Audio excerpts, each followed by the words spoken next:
এই রাঙামাটির রাস্তা ধরে আজ আমি দেখতে চলেছি 1070 খ্রিস্টাব্দের প্রাচীন এক ইতিহাস, এক ঐতিহাসিক নিদর্শন দেখার জন্য। মনে আছে কৈবর্ত বিদ্রোহের কথা?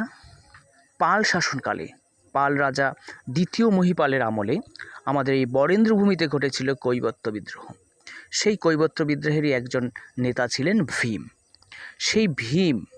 সেই কৈবর্ত রাজা ভীমের তৈরি এক নিদর্শন আজ আমি দেখতে চলেছি।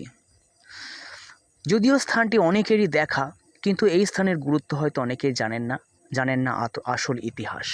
এই দেখুন, চলে এসেছি আমি সেই মন্দিরে, কৈবর্তরাজ ভীমের তৈরি সেই মন্দির, যেটি শিবডাঙ্গি মন্দির নামে পরিচিত, কিন্তু আসলে এটি হলো ভীমডাঙ্গি মন্দির। কারণ কৈবর্তরাজ ভীম এই শিব মন্দিরটি তৈরি করেছিলেন 1070 খ্রিস্টাব্দের আশেপাশের সময়।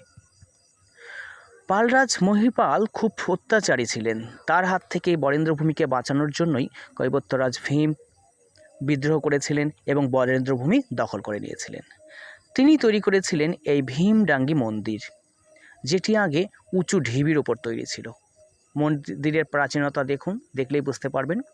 কিন্তু এই বটগাছটি তার পরবর্তী আমলে মন্দিরের ওপর তৈরি হয়। মন্দিরটি অনেক উঁচু ছিল এবং মন্দিরের ভেতরে এই যে তিলভাণ্ডেশ্বর বাবা ভোলানাথ, এই শিবলিঙ্গ এতটা উঁচু ছিল যে মই দিয়ে তাতে জল ঢালতে হতো। কিন্তু পরবর্তীতে সেটি আস্তে আস্তে অনেকটা মাটির নিচে চলে গেছে মন্দিরটিরও। আর মন্দিরটির উপরে গজিয়ে উঠেছে বিশাল আকারের বট গাছ, বিশাল প্রাচীন বট গাছ। কতশো বছরের পুরাতন তা কেউ বলতে পারে না। এই স্থলেই রাজা রামপাল ভীমকে পরাজিত করে এবং তাকে মেরে ফেলে, যার ফলে কি হয়, এই স্থানের লোকেরা ভীমকে দেবতারূপে পুজো করে। দেখুন, আমি সেই পুরো মন্দিরটা দর্শন করেছি, খুব সুন্দর। আপনারাও দেখুন, যেটি নালাগোলার পার্শ্ববর্তী শিবডাঙ্গিতে অবস্থিত। এই মন্দিরটি ভেতরে রয়েছে তিলভাণ্ডেশ্বর, বাবা তিলভাণ্ডেশ্বর, বাবা ভোলানাথ।